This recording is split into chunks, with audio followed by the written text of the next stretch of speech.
Hi everybody! And we're back to Neverwinter Nights Shadows of Undrentide. Still a bit sniffly, but better than last time. And before we get started, you may notice, actually I hope you notice, otherwise I did nothing. You may notice that it looks a bit different, because I increased the resolution. By popular demand actually, because some of you said that might be a good idea, so I thought I'd try it out. It actually does look a lot better. It does look a lot better for me because I'm playing it in windowed mode and now I have more to look at. And it definitely looks better from the graphics. I hope, I don't know that, but I hope that this is actually going to help make more of the text visible. Now the problem with the text is the following. I can read it wonderfully, of course, obviously, as I'm playing. I could read it wonderfully in the processed footage, in the final videos that I made. No problem, crystal clear, even if it's just in a small window. What I didn't take into account, and that was my mistake for which I apologize, is YouTube's final processing.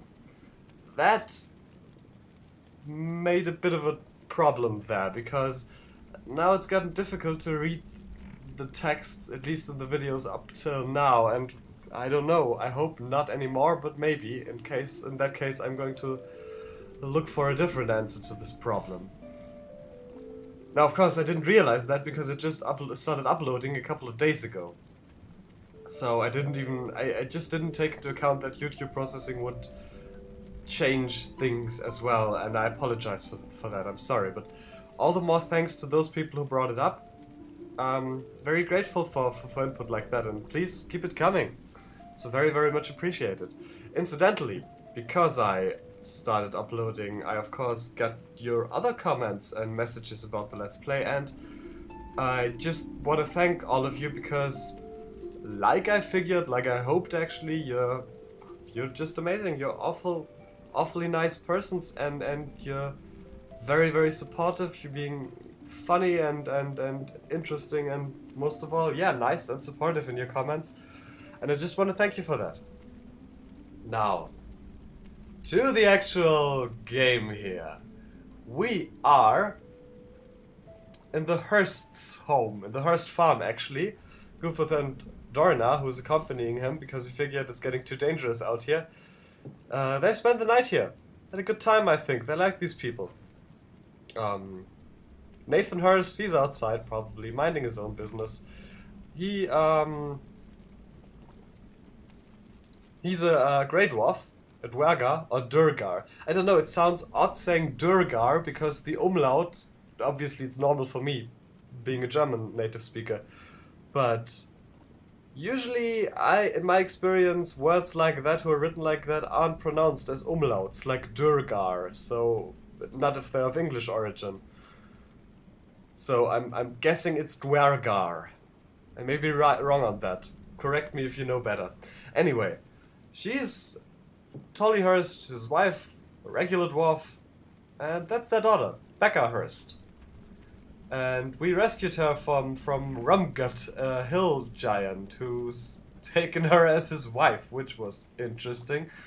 And yeah, Goofuth and Becca, no, silly, Goofuth and Dorna have spent the night here, and Goofuth has pondered his next move. Now obviously, he's got some ideas on. Can't do that. Yeah. Oh, that's nice. So she's offering to open that, which she can't obviously because it's blocked from the other side. Still, it's nice to, yeah. As I was saying, Goofuth knows. Well, he has recovered the mummified hand from the kobolds who fled to the elven crypt.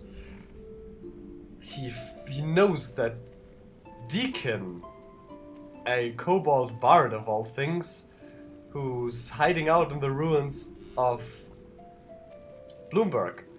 He claims to have the tower statuette. It's broken, but can be fixed, but he claims to have it. He'll also only give it to Goofuth if Goofuth convinces Deacon's master, a white dragon by the name of Timo Farrar, to set him free. Deacon, that is. Goofuth is figuring that this group of kobolds, they fled back to the north, to the lair where the dragon is. This group of kobolds, or possibly Timoforar itself, has another piece of part of the artifacts. And he's also figuring that the gnolls who ambushed the kobolds and went to the south to the high forest, that they have another artifact as well, which would make it an even 4. Problem is how to get to them.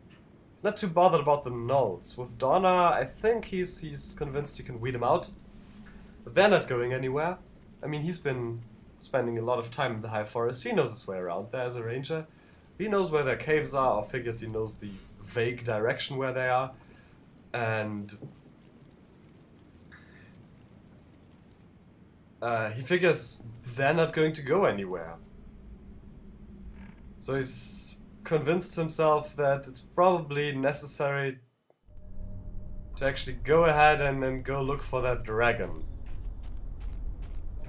Problem is, how do you convince a white dragon, or any dragon really, to, well, do what you want, which in this case would be setting this kobold free, who refuses to give the statuette to him any other way.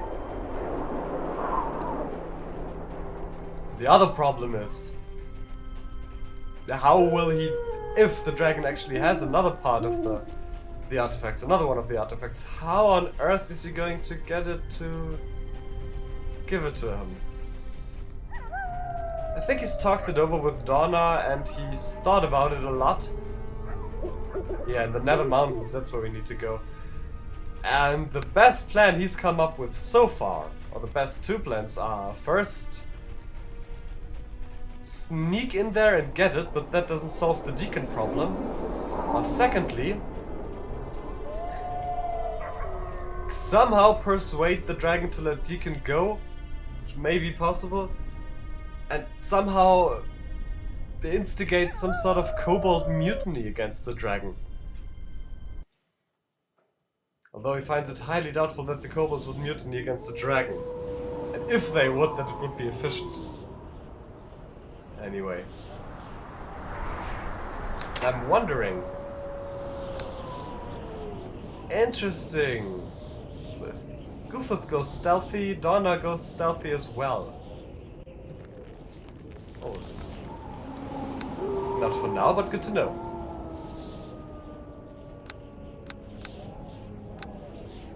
Scouting the perimeter first a bit.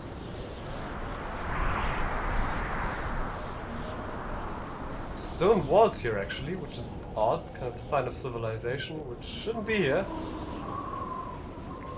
Aww.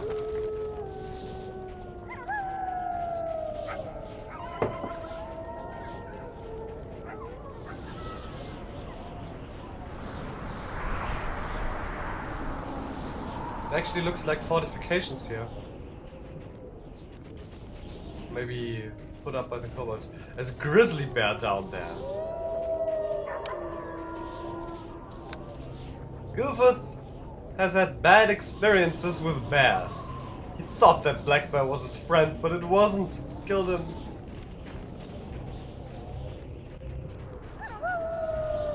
He's not going to harm animals unless he absolutely has to. Obviously. He likes animals much more than he likes most people.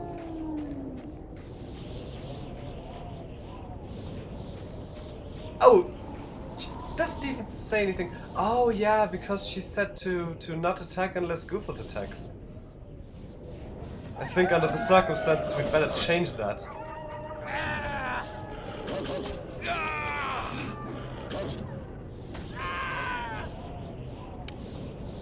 Okay, that didn't work.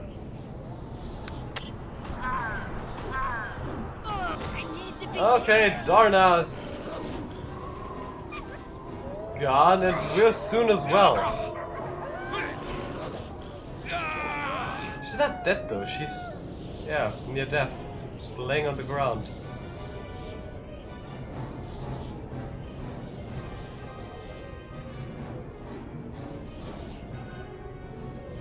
Picking this up first.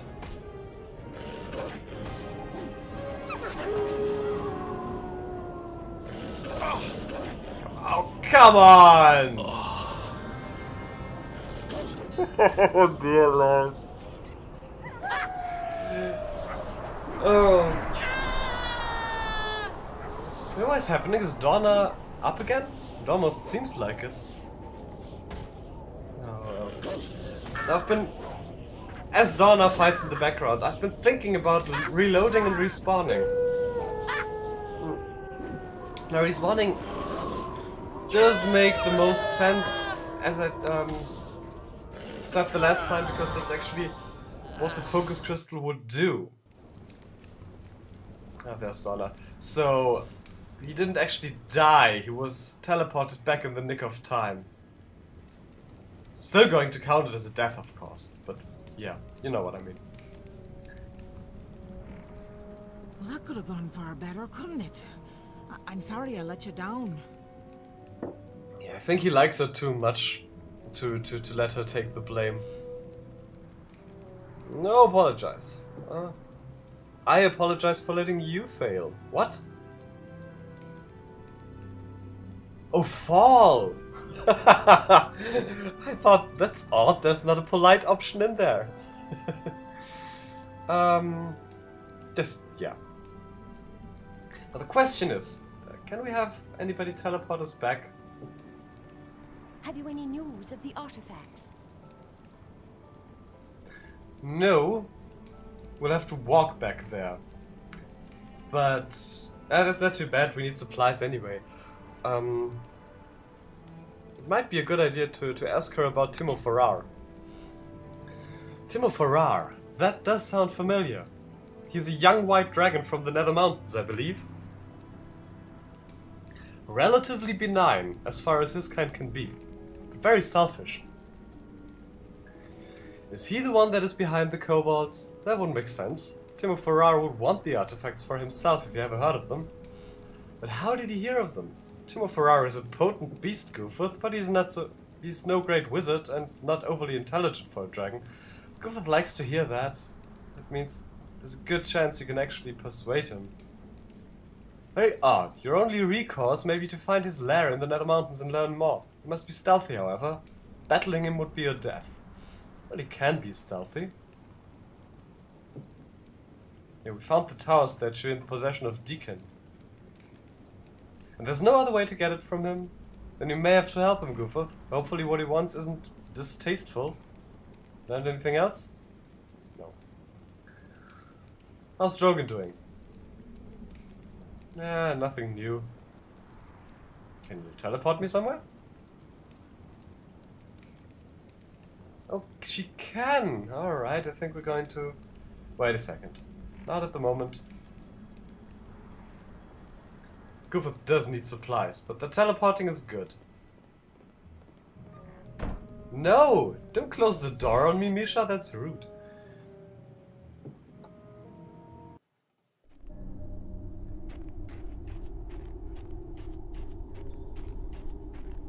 Now to the topic of the teleport rings and the teleportation. This is exactly what I meant when I was ranting on about how I disliked the teleporting to the Ebon Hawk in Knights of the Old Republic. I didn't like it because there wasn't even the tiniest excuse for an explanation there. It just was there as a mechanic. Here you at least have the teleport rings. It's a flimsy excuse, I'll give you that, but it's an explanation. It's somehow in there. It's not very elegant, it's definitely Deus Ex Machina, but it's there. Hey, what?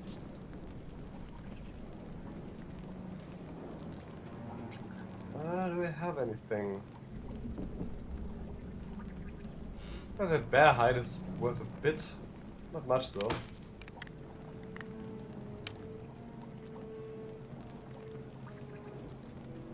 Can of course have that amulet identified.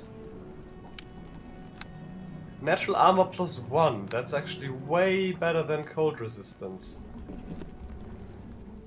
There we go. His armor class is 17. I'm wondering. It's worth a lot, but as I said, Goofuth